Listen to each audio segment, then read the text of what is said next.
Welcome back to Retail Therapy. My name's Will DeFries. We're at the Wash Media HQ in Austin, Texas. With me in the studio today, as always, Barrett Dudley. Barrett, how are we feeling today? We're feeling all right. It was a holiday weekend for your boy over here, and we had some brisk weather. And the whole thing, the coziness, having the heater on, the long weekend, it kind of like tossed me right back into holiday mode. Mm-hmm. And so I feel like it's going to be hard to get back into the grind. You know what I mean? Now, obviously, when you hear this episode, I will have found the groove and be back on my grind. Mm-hmm. But I don't know. Right this second, right while recording, it's I don't know. It's still a little bit of the January hangover. You know what I mean? Yeah. It's been an interesting time. Last week we had a short week.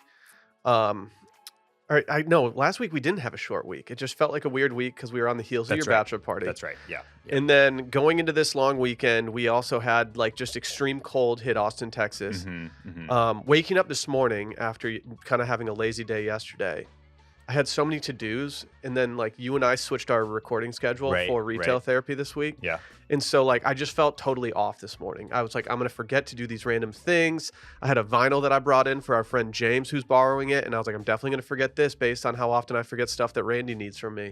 And it was just things were just lingering over me. And I'm out of the office on Friday because we're going to a wedding in Nashville this week. And so everything's just compact down, and I totally get it. It feels holiday. Yeah. It feels like we're not supposed to be at work right now. Right. Did you forget the vinyl? I remembered the okay. Why does somebody need to borrow a vinyl? Is this like borrowing a because CD? it's not a digital file, Barrett, and so he has to borrow it in order to listen to it. No, this group, I don't know if they're a group. I don't know what they are. They're called Berlioz. Okay. Berlioz. And it's almost like house jazz. Okay. And I think they do boiler room sets, and they're doing a boiler room set this upcoming Monday in Dallas, Texas. Oh, shoot. Okay. So if somebody's in Dallas and they're looking to go see kind of a cool show, I highly recommend going and seeing these guys. Yeah. But I bought the vinyl because I decided last year that if I really got into something on Spotify that was a smaller artist, I'd try to purchase something from them so that I could feel good about not just giving them 1 cent per million streams. I feel like borrowing vinyls, that's dangerous though. You might never see that thing again. I know. I'm a little worried about it. Yeah.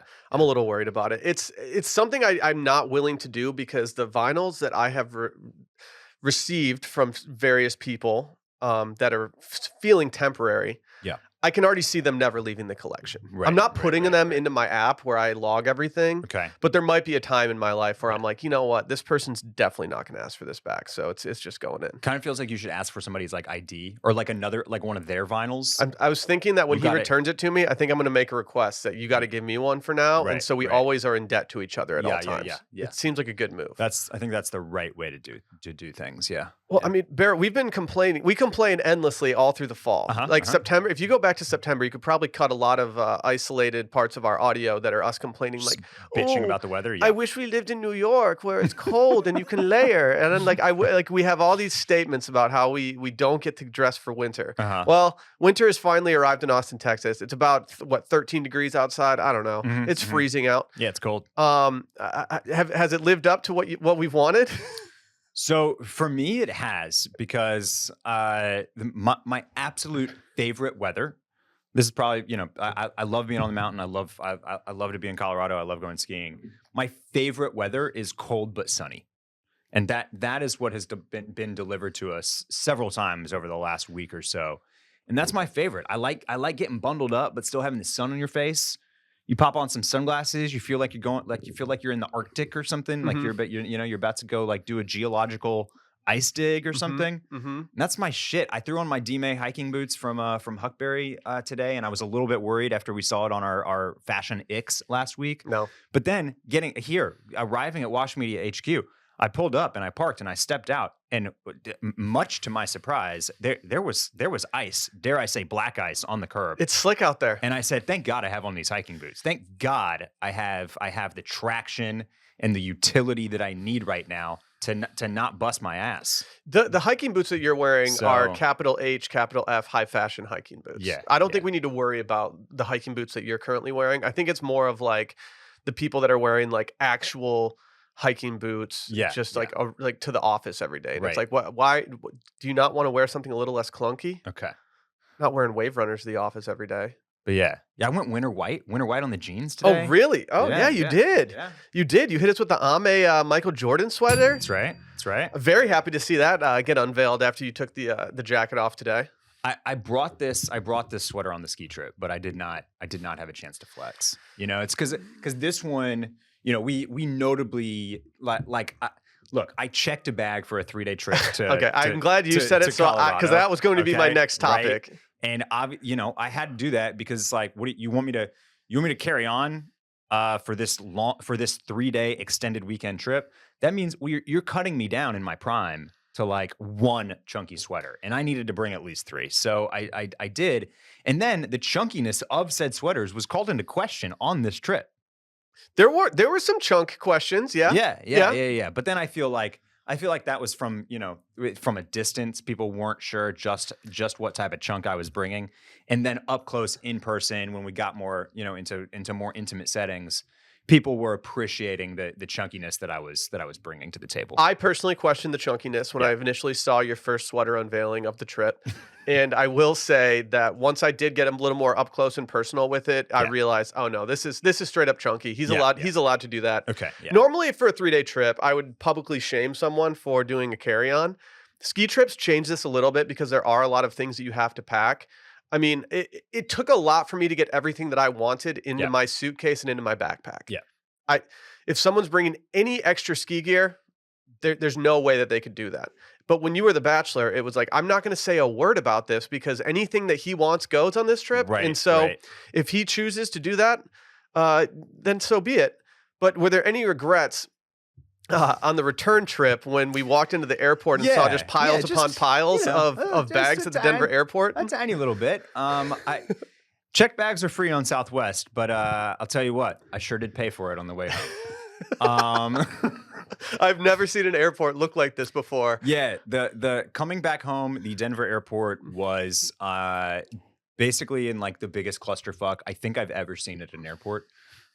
Where apparently every conveyor belt that delivers bags to like the main place where the checked bags go and then gets them onto the plane, just all the belts, they had just shut down. They were broken from like 7 a.m. through the rest of the day. And so when we arrived at, I don't know, 11:30 noon, Southwest, which was clearly the most affected airline by this, I guess because, like I said, the checked bags are free, so a lot of people checking bags. And you had to wait in not one, but 2 1-hour lines. At least they were 1 hour for me. I think they got worse. One, just to get the ticket for your bag, to get the sticker. And then another line that was equally as long, if not longer, to just drop the bag. And I've got videos. It's the wildest thing. I mean, it's just like every single like desk for check-in and all the entire Southwest check-in area is just like bags are just like piled. Yeah.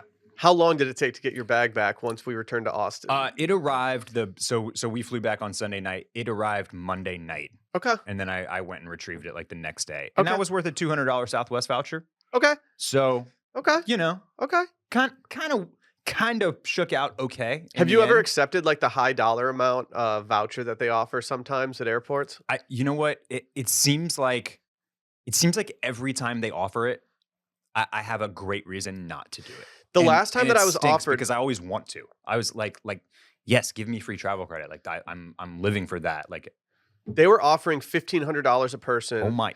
When we were leaving New York one time, but Sally and I were really on the last flight out of New York. It had been a New York weekend where you're just getting shot out of there, feeling awful. Yeah. And we looked at each other and we're like, you know, if we were at any other airport in the nation, we might consider this. But the idea of going and getting another $200 Uber after getting our, $3,000 total credit, finding a hotel, New York's not the easiest place to just go crash on someone's couch. Yeah, if they're not putting you up, that's something that you gotta. Yeah. It became a difficult situation. I've also been at a gate before where there were two guys kind of leading the charge, and they told everyone like, hey, if you're looking to get this voucher, like stand over here. If you're not, then we're just bartering this entire time. And Yeah, so everyone yeah. just held strong and made sure that the price was only going up. Right, And then right. finally someone completely went against code and broke and was like, I'll do it for 1,300. And everyone's like, we could have gotten way more. But it was a very entertaining time. I feel like the Denver airport is notorious for this shit, by the way. Like, it seems like there's always something wrong. And I don't know if it's just because all the lizard people down in the underground basement and tunnels and like all the elites down there, like They hit the power source. they're using too much of the resources, and so things are constantly breaking and going wrong there. But yeah.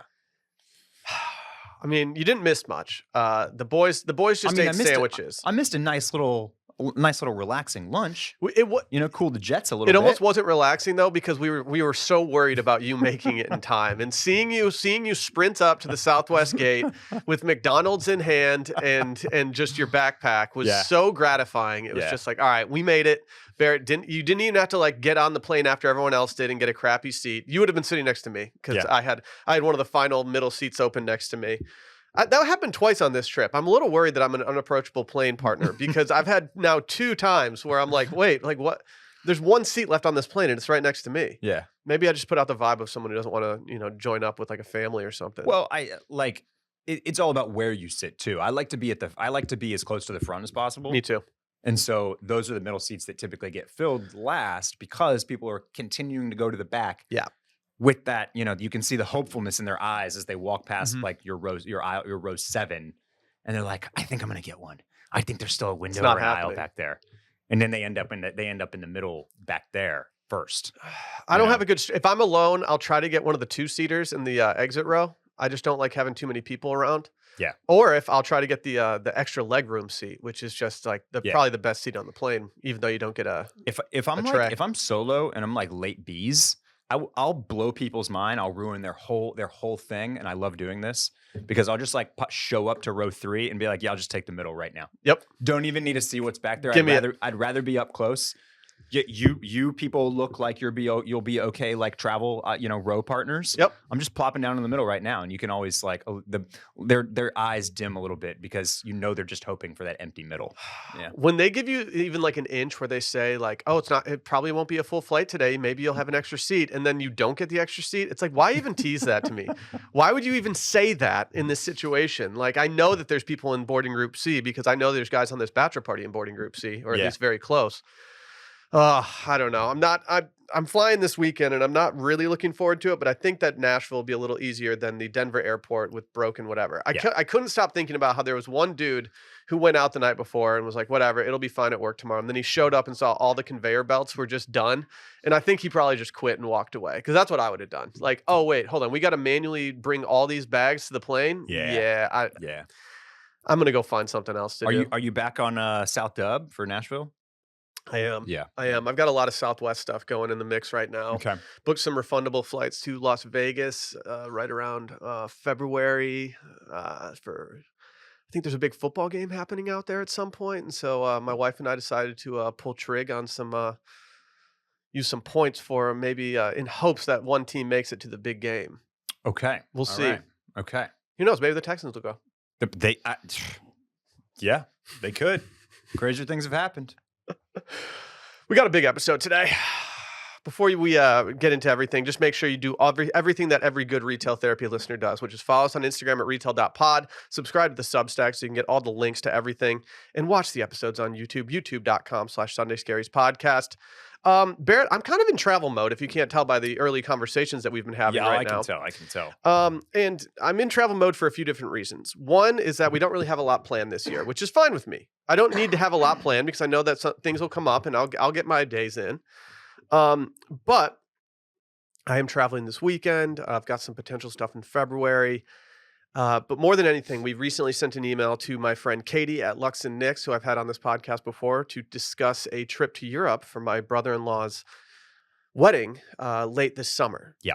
And I know you've got a wedding coming up, which means that you probably have a honeymoon coming up as well. Yeah. If everything goes to plan. That's right.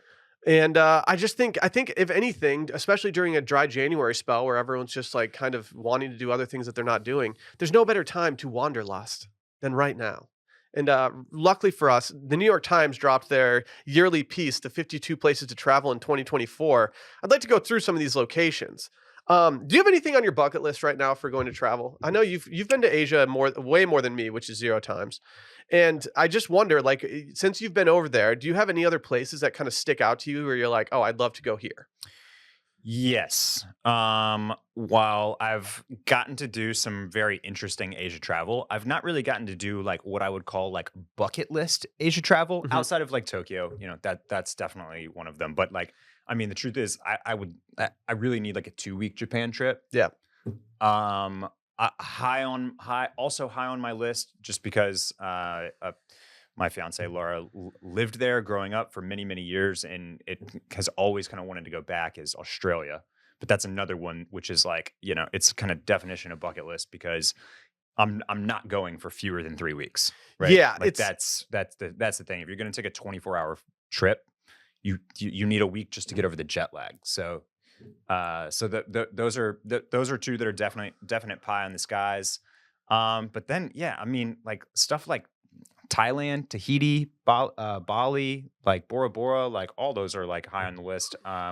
As you I think are headed over across the pond to old Europe town in August, and we're trying to do the same for a honeymoon as well. So I think that we are pretty narrowed down to Italy. So you're Um, saying Amalfi retail therapy meetup when?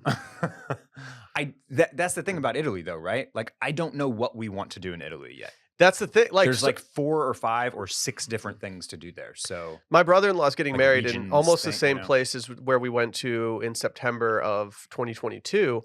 And while we are very much looking forward to going back to that area, there's also the part of me that's like, I need to do something different. Like, do we need to go somewhere else in Europe? Do we need to go to, instead of going south down to the coast, do we need to go north up to Lake Como? Do we need to do like what can we do that's different? right? And like all signs point to us not doing the Amalfi Coast again. But like I would love to go up to Lake Como, but I think it's like also just crazy expensive up there at all times. Yeah, yeah. That's definitely Lake Como is probably towards the top of our list. And we were just looking at hotels earlier this or last week, and yeah, they're up there. They're up there. But then like we've also talked when we were talking to Katie at Lux and Nix, we were talking to her about doing a little bit of maybe like the south of France, and then like the Hmm. way that Hmm. she kind of explained like, oh, it's going to be a lot more like party scene ball, and I was like, okay, I don't want to do the south of France Yeah. anymore. I can't handle that, and I think it's also outrageously expensive. I think all of these places are probably outrageously expensive to go to, but it is always interesting to see like what people are isolating. I've seen a lot of people not wanting to go to Europe as much anymore, wanting to do things that are just maybe off the beaten path more than what most traditional Americans do when they go to an international country. Everyone's going to like Italy or Yeah, wherever. yeah, or France or wherever. So we did. At you were at this party. We had a little engagement party, and Laura's brother and her brother's partner put together this really like fun game for us that we wanted to do, where like they set up like 4 tubes. And we had labeled each of them like a European country that we were pretty high on and considering for honeymoon. Yeah. And then we gave everybody ping pong balls, and they could divvy them up how they wanted, and like kind of basically vote for us to help encourage us where to go. And so a lot of factors play into this. One, where have people been? That's where they want to send you. But the 4 that we put on our kind of like wish list, as it were Italy, France. South of France is exactly what we were thinking. Greece and Portugal, which was honestly maybe our number one, like heading into Portugal. planning. Yeah. Italy ran away in a landslide. I honestly Landslide victory. I knew your affinity for Portugal, and so Yeah. I put my vote into the Portugal one. Okay. But by the time that I had voted, Italy was pretty much overflowing at Yeah, that point, and yeah. I was just like, everyone's just forcing Italy. And so I think it's just like it's the wealth of things that you can do there, the variety of vibes that you can go seek out. Whether you want to do wine country in Tuscany or Lake Como or Amalfi or down to Sicily or there's just like tons of different choices there. And then friends were kind of talking about, and I think they, I can't remember, or somebody said it best, but they were just like, these other places are great trips. And I think this list on the Times is like a list of great trips, but Italy is like the best honeymoon. Yeah, And I thought that was interesting. And we have not been to Europe since we were kids, basically. And so like I think this is kind of like we're definitely checking the box. But I've got a bit of like a barrier, like for Amalfi Coast because it feels oversaturated. It feels overdone. I feel like everybody's already been. They've already posted the shot of the hillside yeah. cliff houses on the sea, and like don't get me wrong, it looks amazing. I want to see that, but at the same time, like I like to think of myself as like being well traveled and ahead of the curve, and so like I feel like I'm 6 years behind the curve on Amalfi Coast. I get it. I get it. Like even when we went, I was like, oh, I feel like I've seen a lot of like when we were doing our boat day, we stayed in a place called Ravello, which is a little bit separated from the busyness of everything. Yeah. The hotel didn't have that many residents in it, and so it wasn't like crazy busy where we were really at all. And so that was nice, and that's where we did our honeymoon, and that's where we got to relax. But when we did our boat day and going by all these little areas and these cities on the coast, you kind of realize like, oh, I've definitely seen this photo a million times. And it doesn't make it any less beautiful in the moment, but it was kind of like, oh yeah, I'm not really paving the way for anybody right now. I'm kind of doing what everyone's done that I've seen on Instagram, whether it's an influencer, a friend, or someone else. But like the only complaints I had were that we didn't take more time and that like honestly, like, yeah, going somewhere that is kind of touristy does take the allure out of a place. And Yeah. so when there's a ton of people just piling in everywhere and they're all speaking English in the accent that you're familiar with, you're just kind of like, oh, Yeah, that's kind of a bummer. I went to when we went to a Chelsea soccer game in London. I was looking forward to this. We were sitting in the supporters section that were hard to get tickets, and the guys that I sat down next to, I was looking forward to sitting down to some laddie bruvs, and instead we sat down to the two guys who never watched soccer, and they were from America, and they were like, "We just wanted to see what it was all about." And I was like, "Man, you have no idea how much I hate you right now." I was Yeah. really hoping to sit next to a guy that was saying like words that I could barely understand, Right. but I could tell that they were horrible. Double Stony on him. Exactly, Right. exactly. Yeah, and he was Just wearing slamming pints. he was wearing the Stony patches for the home matches, as the lads do. That's right. Yeah. Should we get some knee-jerk reactions over some of these that jump off the page at us? Yeah. Do you want to start or do you want me to start? I got one that's just jumping Hit off me. the page. Hit me. It's the first one. It's the path of totality in North America. I don't know if you know this, Will, and this is just an observation that I've made, but anybody over the age of 60, they love eclipses, they love astronomy, they love star stuff, they love planets, they love looking through telescopes, they love eclipses, they like getting their glasses, they like making the boxes. Mhm. Like the old people love this shit. They love it. They cannot get enough. The last time that an eclipse that happened, this was just a few months ago, right? Where we had the partial. Oh yeah, I Right. was at a record store and I didn't really know what was going on because I forgot that it was happening. Mhm. Everyone in the record store started evacuating from it, and at one point I just looked around and I was like, "Why am I the only person in this store? And why is it weirdly dark out?" And I found an original like Grateful Dead version of Live Dead, which is one of their most legendary live albums. I found like the original version while I was alone in the store, and I was just like, I have to buy this? Like, I'm buying this overpriced record right now because I feel like the Eclipse just gifted me this for some reason. It might have. Sounds like shit. Yeah. Brought it home and was like, oh, this doesn't sound good. This definitely sounds like was an original used. It was version. used. It was Yeah, just not good. pre-owned. But I was like, this is my Eclipse record. Somebody Like, probably let their friend borrow that one. yeah. Yeah. I'm not a yeah.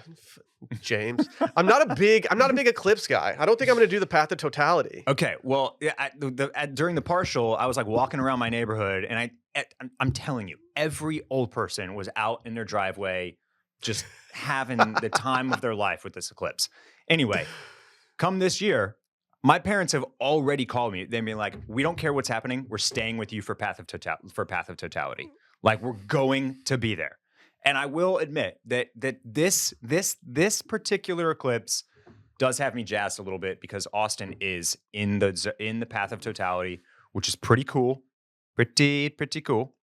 And I just I am looking forward to this because we don't even have to travel to get there. That's beautiful. Yeah, It's beautiful. and it's number one right here, so it's obviously a big deal. All right, I'll get into eclipses and moons and stuff like that. You got it for a true full path of totality like this. Like this is kind of once in a lifetime, I think. Okay. Yeah. I'm in.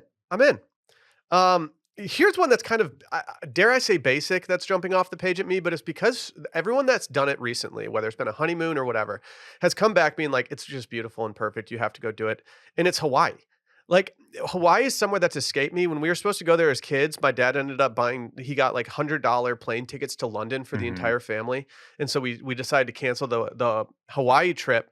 But have you done Hawaii? I've not, and I have a pretty. I'm acknowledging that it's a trash take. I'm acknowledging it, but there's something about Hawaii. Like I don't know how to say this. That when I think of Hawaii, I don't immediately go to like the amazing nature and like volcanoes and like all the incredibly beautiful scenery. I just think of like an overpriced Disneylandish resort. I kind of understand where you're coming from. Like Is it because of like every single kids show that we watched when we were younger probably. went to Hawaii for an episode or three, and like Saved by the Bell had their Hawaii episodes. Like I'm pretty sure Full House had a series of Hawaii episodes. I wouldn't surprise me if like Boy Meets World had it. Yeah, I mean, because and you're right. People that go to Hawaii, they can't stop talking about it. They rave about it, right? Yeah, and everyone says it's perfect. It's perfect. It's Hawaii. Yeah, Like yeah, obviously it's going to be amazing. And I just feel like it's time for me, and especially with having kids now that would really enjoy being in Hawaii. Maybe they need to wait a few years, but like it just seems like a place that I would like to at least get off of my list of places and be like, okay, that's either a place I'm going to return to, or I'm yeah. really glad I did it one time. I do think that like I kind of have the sense that it is a nice family spot because you're getting that Polynesian, like almost like Pacific Island, like you're getting that super exotic kind of look and water Hmm. and plant life and marine life and all of that on a 6 or 7 hour flight versus a 15-hour flight. Yeah. You know? Yeah. That's kind of what I've talked to Sally about when it comes to like Bali and places like that, where like I need to be sold on it because I think I can find beaches that are just as beautiful somewhere else that might be a little easier to travel to. Were you a little surprised to see Manchester, England on this list? Yeah, but you have to think that this is just because Manchester, England just like will not stop pumping out boiler room sets, It's true. It's right? true. Everyone's just going to boiler rooms at all times. I I was surprised to see this just because I feel like everyone that I've talked to is like, "Oh, you don't want to go stay in Manchester." If I say I'm a Manchester United supporter, they're like, "You don't want to go stay there though. Like you want to go somewhere else." But I feel like Manchester's kind of getting like a second wind of sorts. They're it's just I don't know. This is claiming it's all music driven, and maybe it is. Yeah, I just said, it's this new co-op live music venue that Harry Styles is backing, and then let's see, They're adding continue. a Soho House there this year. For those interested in emerging talent, the city will host 2 major boiler room sets this year. I'm just kidding. It doesn't say that. We need to go. I was gonna say, then book the trip because this is happening. But like, yeah, like they're getting a Soho House there, so like I think it's probably going to encourage a lot more Americans to maybe be like, oh, instead of going to London, maybe we could go over to Manchester All every right. once in a while. I don't have a good sense of the geography of the UK. Like, how close is Manchester to London? Far. Yeah. In UK terms, it's far. Like, In not American terms, like it's not. would you fly Yeah, to from London to take a Manchester? train. Or could you take a train? We took a train when we were going up to the Scottish Highlands. We took a train from London to Edinburgh, and we went through Newcastle, which is also very north. And like by the time we got to Newcastle, I was like, oh, I kind of don't want this train ride to leave. I'm really enjoying this right Yeah. now. And so it's not hard to get anywhere in England as long as like you have either a train or a car because it's just not a big it's not a big country. Um, what else do we have on here? I've been very interested as of late of going to South America, mainly just to zig while everyone else is zagging and going to Europe. Hmm. South America is somewhere I've never gone, and while I've heard great things about Argentina, I don't know why, but like when you were a little kid and you had to do reports on countries and stuff, and Hmm. people always had like my buddy Max always chose Japan. Like he just loved doing projects on Japan. I would always choose Chile for some reason. I think it's Okay. because Machu Picchu was there. So seeing Chile on this list, I was Machu like, Picchu's in Peru. or Peru. I mean, I'm sorry. But like I would always choose like things on in South America that I was like, oh, I think that's cool. And for some reason, like Chile's always been somewhere. Maybe it's like the Patagonian part of it. Yeah. I Yeah. don't Yeah. know. It's always been on a list of places to go. I'm not familiar with O'Higgins. Not a place. Not a place. Okay, that's probably why I'm scrolling right past it because I'm seeing O'Higgins, and yeah, that's not registering as Chile. Peru also on this list, by the way.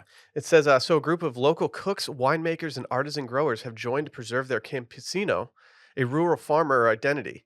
In the late 2023, their initiative, known as the Ruta de los Abastos, began offering rural culinary experiences connect visitors to local beekeepers, oyster farmers, and other producers.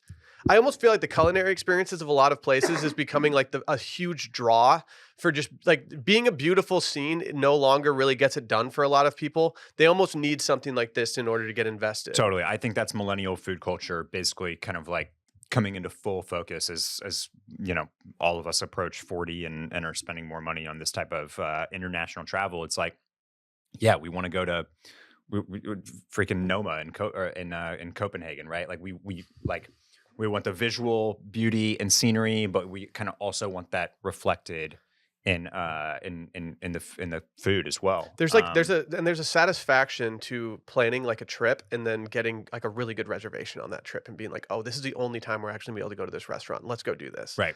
I do think that I like what you're saying about South America. I got to spend some time in Argentina immediately after college, and it was great. I got to do a lot of exploring in Cordoba and Mendoza, Buenos Aires, Iguazu, and like South America's great. I would love to go to Chile. Weren't we? I think we were talking about on the ski trip how you can go to like summer skiing because it's Southern Hemisphere, so you can go like skiing during the summer in Chile. Yeah.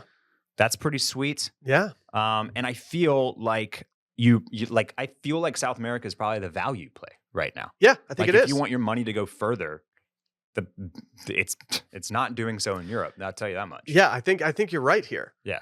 Like they have Brazil on this list. They have I don't know what else they have on here. I mean, they've got Ecuador. Yeah. Yeah. I see these are places that like I would never naturally be like, let's go to Ecuador.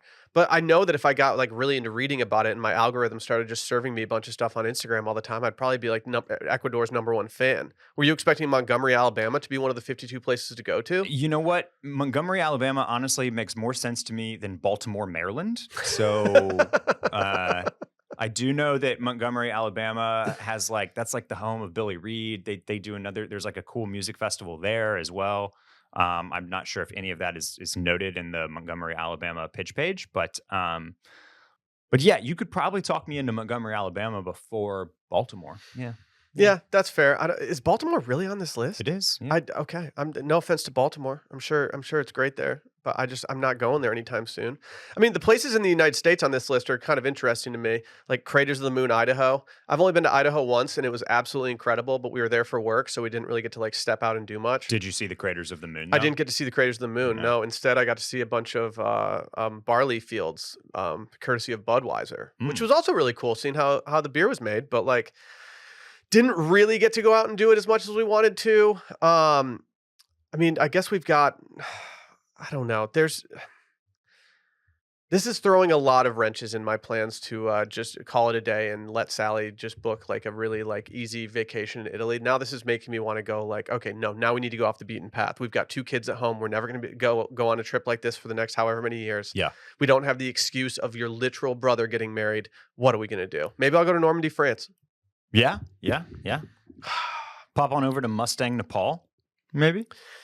See, that's if I'm in Nepal, it's going to have to be on a different leg of another trip. Like I'm willing to go. I went through a big Everest phase of like reading everything about Everest that I could possibly take in. I convinced myself that I could do it, even though I know that I couldn't based on how difficult it was climbing up the stairs in Breckenridge at altitude.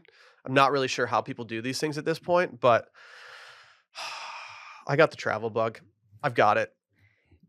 I will say one thing about this list. It's it kind of feels like everything is on this list. Yeah, they covered a huge gamut. 52 is a lot of places, and I feel like everything is represented. I'm Switzerland, India, Chile, the Caribbean, a bunch of U.S. places, and then we've got all the Central American and South American places: Bolivia, Ecuador, El Salvador, Chile, there's just everything. What do you think is the most likely place on this list that you would go to soonest? Soonest. Yeah. Like, what do you think you could fall into and be like, oh, this makes sense based on something? For me, there's 2, and I'll let you think about it. For me, there's 2. Ireland on here, Waterford, Ireland. I don't know where Waterford is, but I could easily see us doing an Irish jaunt during the trip. Yeah. And also just like my affinity for the UK, Ireland just feels like a natural place to kind of fall into. But the other one would be Manchester, just because like I have no shortage of reasons to make that happen. But I'm not proud of those two things, but I think those are the two most likely places that I would end up finding myself in the next 3 years. Okay, so that's Manchester, and what was the other one? That you Waterford, said? Ireland. Waterford, Ireland. Okay, all right. Which let's see where this is. I don't know. I just think Ireland's definitely in play for me. Um, Man, if I so there is there's an Italian spot on here called Massa Carrera. It's the home of the marble that makes the masterpieces. So that I mean, I don't know where that is exactly, but it's got potential since I think I might be in Italy at some point this year. Can you imagine how hard a fit pick would go in this like photo that they have right here? Ame is going to do a lookbook in there at some point in the near They future. should. Thank They you, should. Randy. Did we reach the buffer? We had enough time in between mentions Yeah. to get the Yep. second bell ring. Yep. Thanks. Thank you for that, Randy. 30 minutes is the number, I think. 30 minutes. Yeah, that makes sense. And then I'm going to rule out Path of Totality and all of the U.S. places because obviously those are Yeah. Those are layups. Those are slightly easier. Yeah, but I might say something like El Camino to Costa Rica, which it's like I love a Caribbean trip. I love a beach trip, and I feel like it's probably time to maybe expand the horizon a little bit beyond Baja and Mexico and the kind of the super familiar Caribbean places. And if I can make something happen for slightly less money that kind of feels the same, then I would love that. There's a lot of people going to Costa Rica, and not just in the last couple of years. Like in the last, I feel like it's a popular place for especially Austinites to go down to. Yeah, I could see that. But yeah, I mean, there's like I said, there's so much on this list. There's so much that I would like to do on this list. So I'll toss out one more because it's always been high on my list, and that's Morocco. Probably my top African country that I would like to visit. I just see scenes from like Marrakesh, and I'm just like that. I need to go there. No, good friend of the pod, Brady, spent a little time in Morocco during a trip over there, and I was very jealous of it the entire time. My initial experience with Morocco was just from the movie Almost Famous, where Kate Hudson buys a ticket to Morocco, and all through high school, Morocco was my password for everything. And I misspelled it the entire time, which actually made it a better password in the long run. But that I was like, I don't even know, like I couldn't even point where Morocco is on a map. I'm just doing this because I had a crush on Kate Hudson in Almost Famous. Yeah. Well, I don't know if we have any ski trips in our near future, but we were, as we were talking about at the top of this episode, we were boots on the ground in Colorado this past weekend. And I had some people reach out asking for some maybe tips on things to wear on the mountain lately. And I reluctantly told them, I don't know if we're the best people to really go through that because we're not boots on the ground at all times. Yeah. It's very selective that we find ourselves on the mountain. And like, I didn't even find myself people watching as much as I wanted to because I think I was too focused on like figuring out where we were going and just not crashing while we were skiing. I would also say that like anytime we kind of mention ski, or ski trips, this is a common reach out.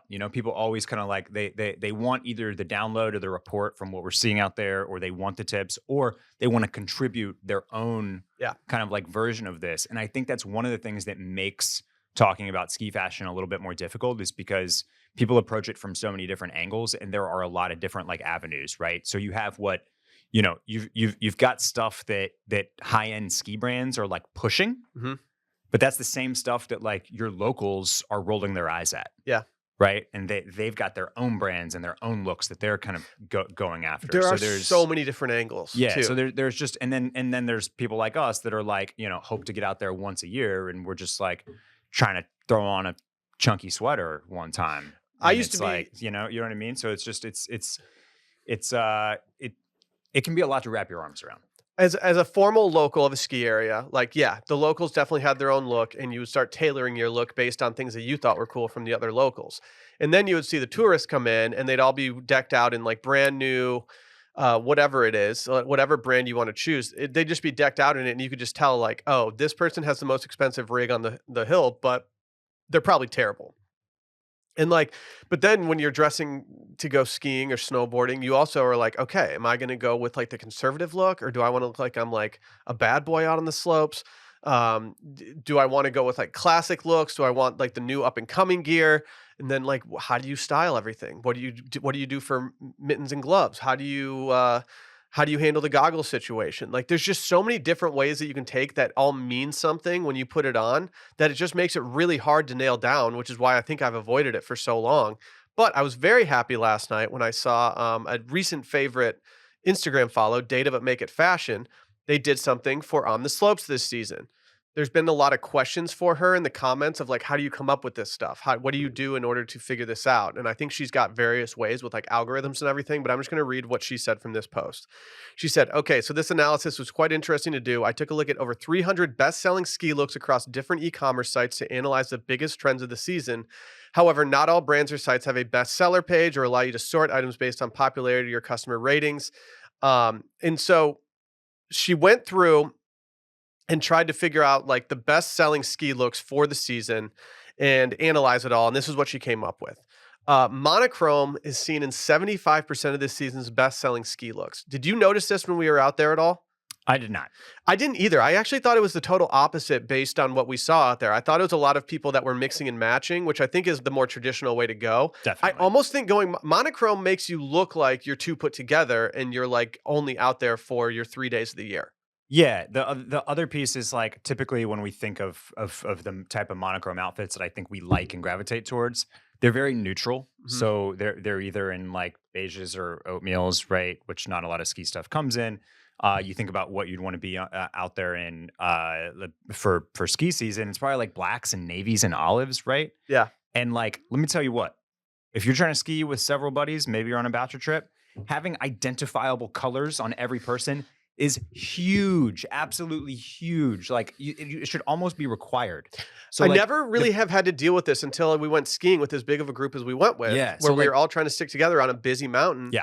And it's never been something that I've had to worry about, but like knowing, oh, Barrett's got a bright blue jacket on, I'm going to find him every single time. One of our buddies had like not that many identifying things on it, Right. and I almost had to look for him more the entire time because I was like, no, Yeah. we can't lose him. Yeah, exactly. That's just one helpful thing about wearing like kind of either mismatched or like a pop color. Cause like, I don't know if I want to be in, I have those, that like lime green pants. Yeah. I take that back. I'd rock the lime green jacket with that. But yeah, I don't know. That it's a look for sure. I only heard I just didn't see, but to your point, I didn't see a lot of that anyway. No. I didn't see a lot of people going matchy on the top and bottom. the one person that we saw go matchy, which it wasn't monochrome, it was much more like detailed designs on everything. It was the one fashion comment I heard the entire trip of like, yeah, I see why you'd go with the jacket, but you can't do Oh, the pants right, with right, that. right, And I right. was like, Yeah, that's a yeah. great observation. Like, Yeah. yeah, it's too much with the pants like that. The next stat is one that really kind of surprised me just based on how everything's going. Maybe it's the mob wife in me, but fur was seen in 7% of this season's best-selling ski looks. I guess 7% is a pretty hefty amount considering Right. everything, but like fur just does seem very top of mind for people lately, whether it's, I mean, I think it's mostly faux at this point. But again, this is one of those things where like, this is for the après. If I see someone skiing with fur on the actual mountain, I'm like, you're just doing a lot. Yeah.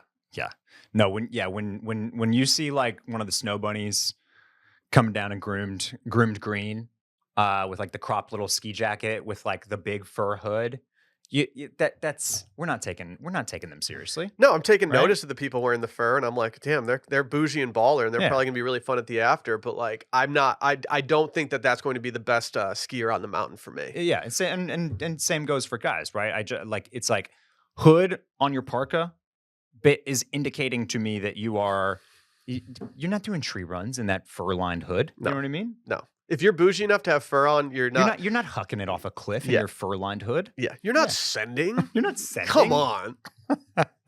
It said based off popular ski fashion of the season, based on a sentiment analysis she ran of online articles and posts, retro ski gear, colorful ski gear and puffer ski jackets were the highest percentage of articles and posts, Yeah.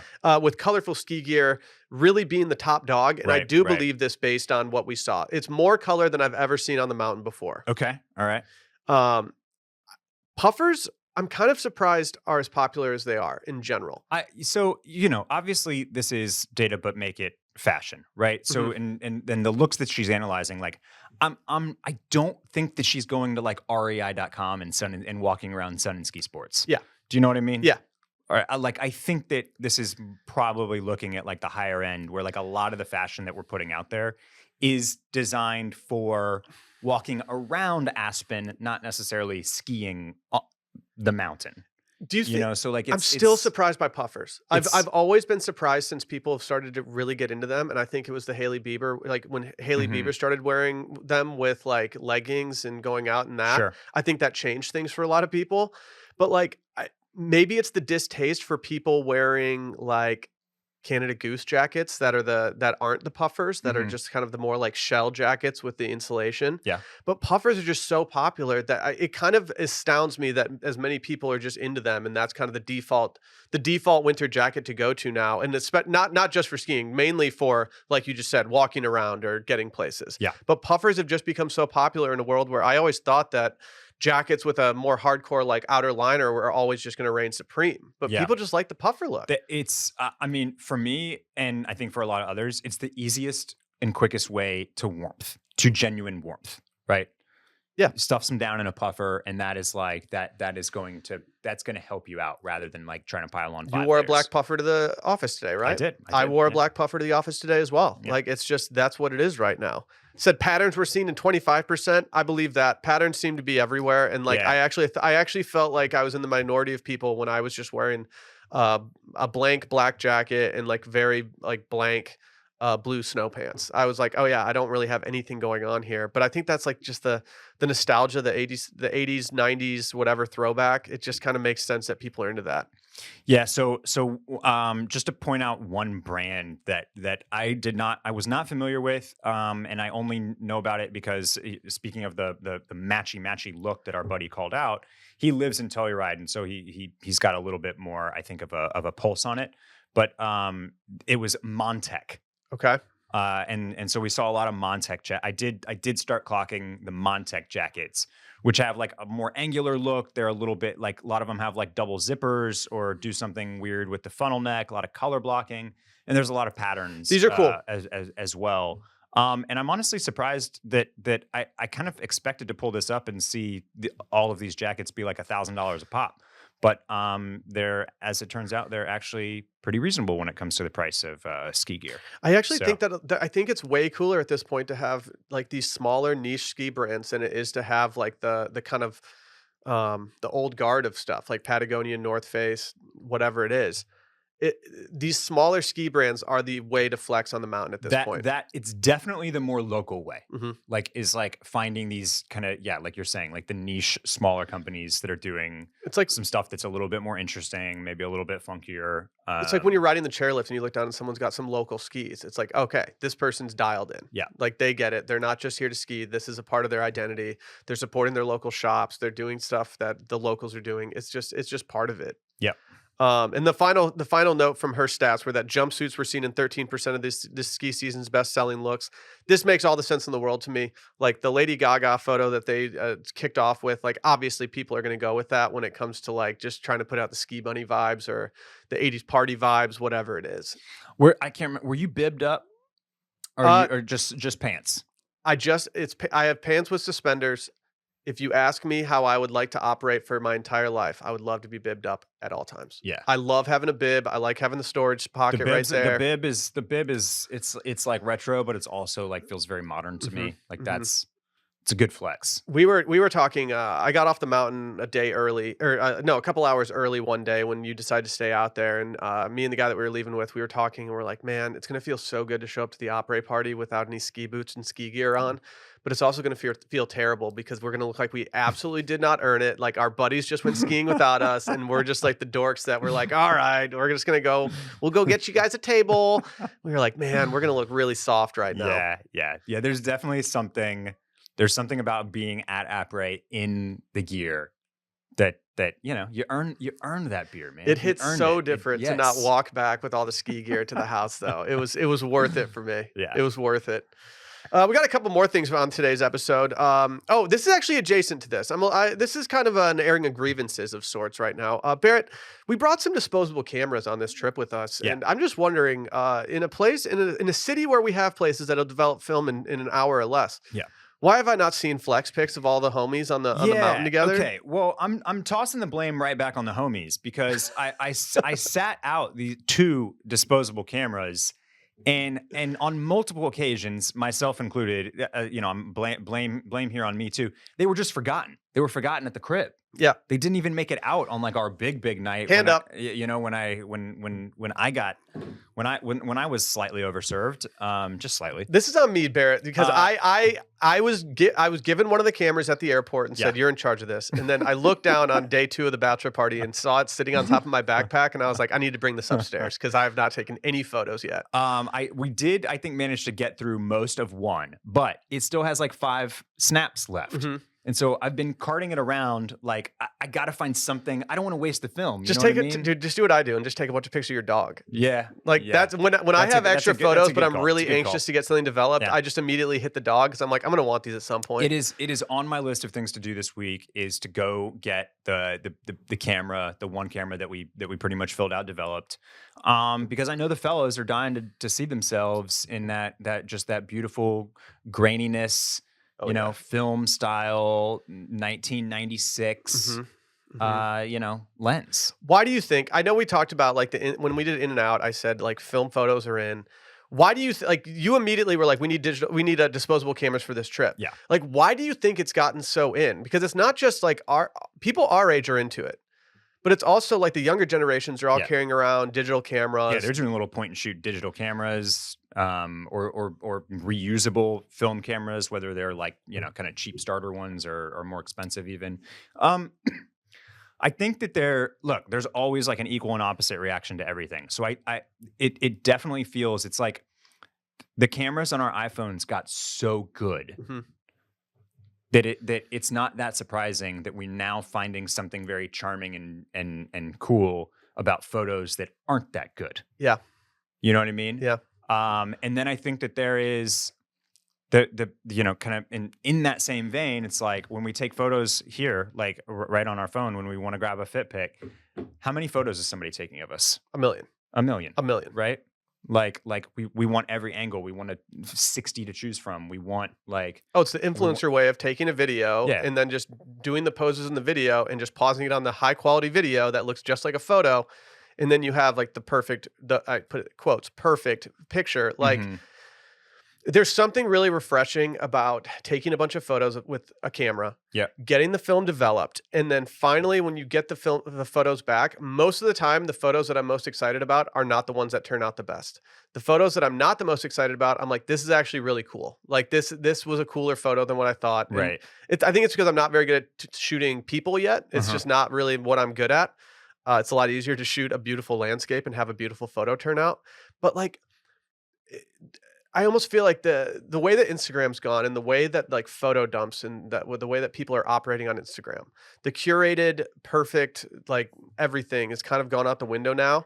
And when you only have so many chances to take photos with a digital camera or with a film camera, it just makes it a lot more fun to get those done and like almost more freeing to post a bad photo of someone because it was like, well, this was in the moment and we only got one opportunity. We got one opportunity. Yeah. We took one shot and then we got it developed and this is what it looked like. Yeah. It's more of like a signature of like the time that you were in as opposed to like a perfect portrayal of it. Right. And I just really like it. Like I have so much more joy looking at the film photos that I've taken that were like, oh, I really liked this moment. I decided to take a camera out and intentionally take it rather than just like the millions of photos that we all have on our phones that like you look at in the moment.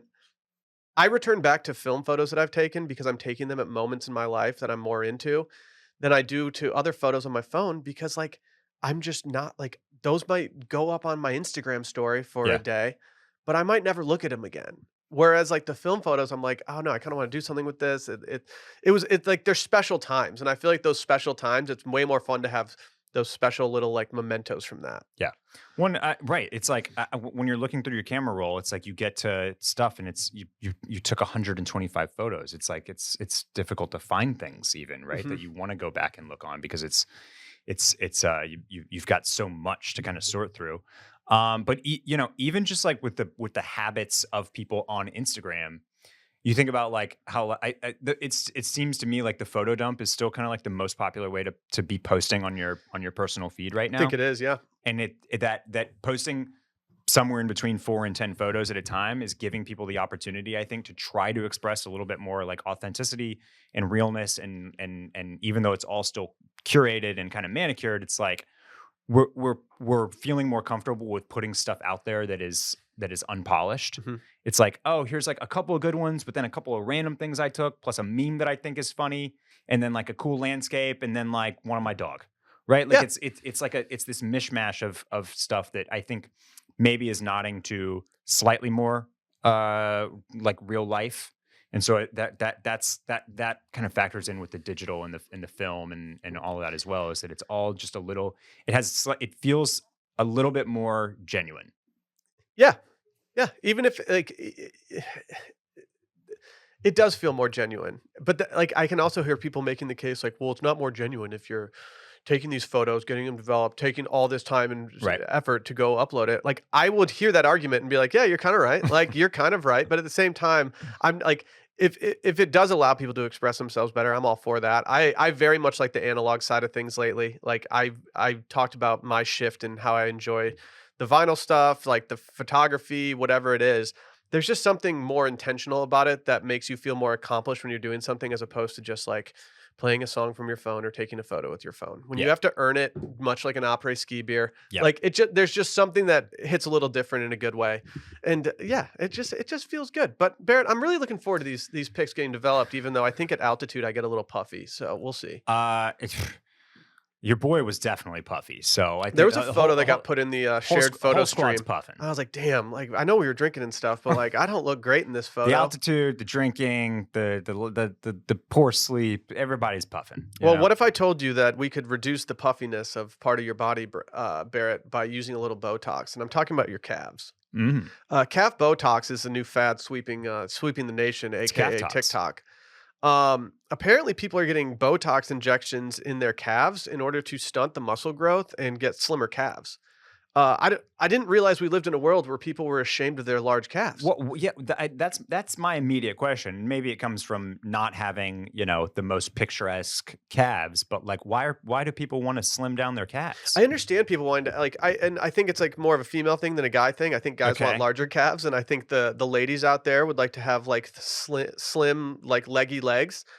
But like I'm not even a guy who I know we talked about like a bunch of fashion icks and stuff like that. I'm not saying this is an ick from the male perspective to females, but like a lot of times when women are wearing heels, I'm like, you don't need to wear heels in this situation. It's very dressed up. Like it's making it more difficult for you to walk from place to place. Like you can wear flats, it's okay. Hmm. But there is something so sexy about legs in like Sure. a high heel. And Yeah. part of the reason I think it's sexy is because you see like the leg definition Mhm. and everything. And so like I don't want that to go away.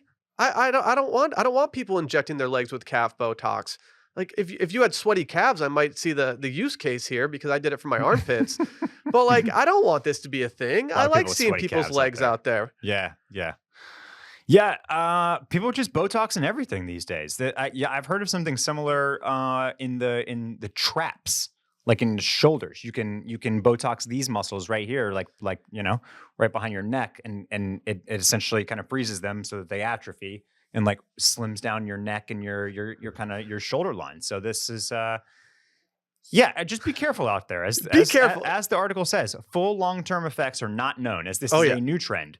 But there is a potential in affecting your low legs and back. The calf muscles are important for walking, running, and jumping, and also help with posture. So just careful out there before you go toxin your calves. It says applying Botox to your calf muscles to make them appear slimmer will temporarily relax the muscles by blocking out nerve endings. Everyday exercises can be affected by this. It could potentially affect your gait/stride, affecting the way that you walk, run, or jump, depending on your anatomy. Yeah, I don't think this is going to hit like a lot of other cosmetic surgeries are these years. This is also just I just find this funny, but there's a before and after photo here, and it says before, what does that say? Before calf Botox. And then the next one is just after fire emoji. The legs don't look that much different to me. I don't know. No. I mean, I don't know if I want to jeopardize walking in order to get smaller calves. That there was a change, but I'm having a hard time saying that this change was worth it to potentially reduce your ability to walk. Like, this isn't even like, I just feel like people aren't even noticing this. Like, Are you like, if it's making you personally happy and you're not putting your life in danger, then by all means, like, do what you want to do. But if you're hoping to show up to a group dinner and have someone be like, your calves look so slim, like, I just don't see that being a default place that people go to. Yeah. To close things out today, can we talk a little bit about something that was very online this weekend? I'm not sure if this went across your feed as much as it did mine, but I've isolated some tweets from this. Were you seeing Josh Wine tweets pretty much everywhere? I was seeing the Josh Wine memes did cross my timeline. I saw them. Now, I won't lie to you. I don't understand why they trended as hard as they did. Brett and I tried to talk this out before today, and I think that part of the reason that this got popular was because someone said there's a guy that tweeted something about how you need to stop drinking like certain types of wine and how you need to get with the good stuff, and he posted a photo of Josh, and a bunch of people were like, Josh isn't like great wine, so why are you posting this? That being said, I feel like we wronged this guy because I will put my hat on it, Barrett. I like a little Josh every once in a while. Yeah, okay. I'm not opposed to buying a bottle of Josh every once in a while. Sure. I've enjoyed numerous bottles of Josh in the past, and I will enjoy numerous in the future. So seeing a bunch of Josh wine posts kind of made me happy. Yeah. I'm not a big wine guy. I don't understand the flavor profiles of a lot of wine. It's hard for me to differentiate things. But now that I'm seeing all these memes about it, like all I want to do is just sit down and polish off a bottle of Josh. I mean, you got to think Josh sales went brazy. I posted a couple tweets from Twitter, obviously, on the Sunday Scaries Instagram story over the weekend when I was getting a lot of entertainment about this. Too many bottles of Josh we can't pronounce. Like, it's just great tweets. But Josh reached out and said, is there any way you could tag us in this? And I was like, I would absolutely love to tag you in this, Josh. Like, please don't ask for anything in exchange. Like, I will tag you and you can freely use this.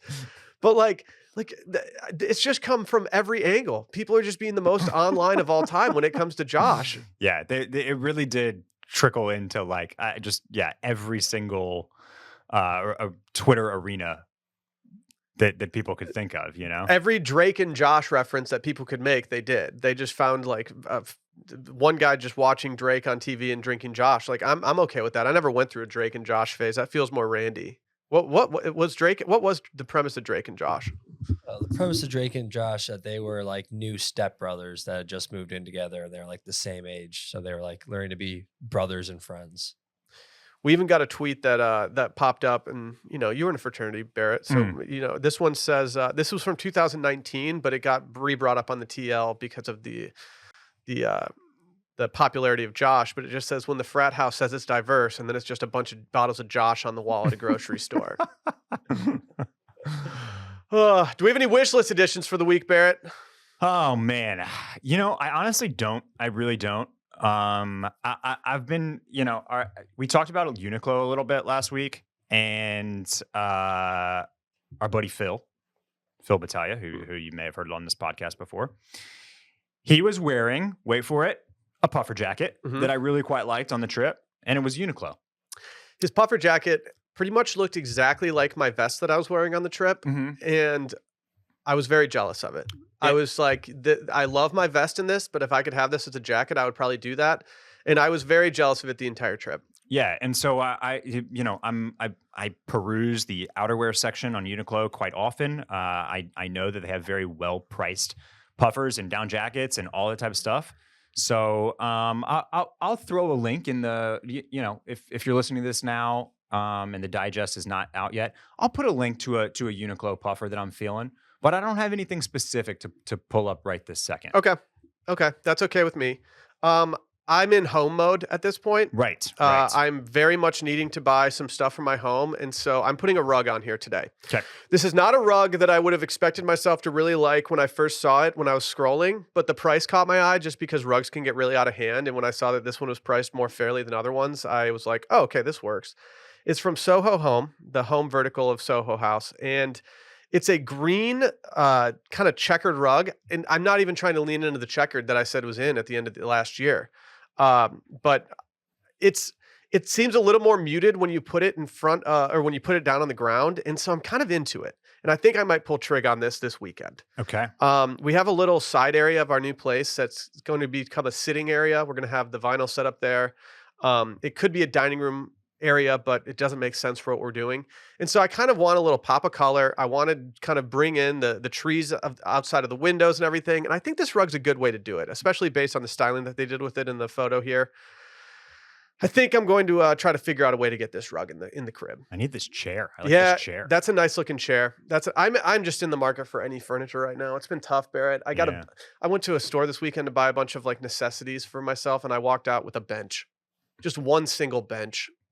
$79 off of $500 though. That's It was nice. hard to not buy that bench. From 500 down to 79. I don't think it should have ever been 500. When I talked about it with someone, I said, "Why was this bench ever priced at anything over $175?" But for $79, getting a really, really nice bench, I was pretty happy about that. That's good bench prices, if you ask me. Yeah, and we're a big bench price podcast. Yeah. Bench prices people are over always bench asking press. us how much we bench price. Yeah. Yeah. So I price out a lot of benches. Yeah. I think that's all she wrote for today, boys. another great episode in the books. It feels good. It Yeah. feels good. I am in holiday mode. And Yeah, this yeah. cold is just making me feel like no one should actually be like, no one actually wants to go outside in this cold, and Right. no one actually wants to work. I feel like we just need to call it a week. For retail therapy, I think we are.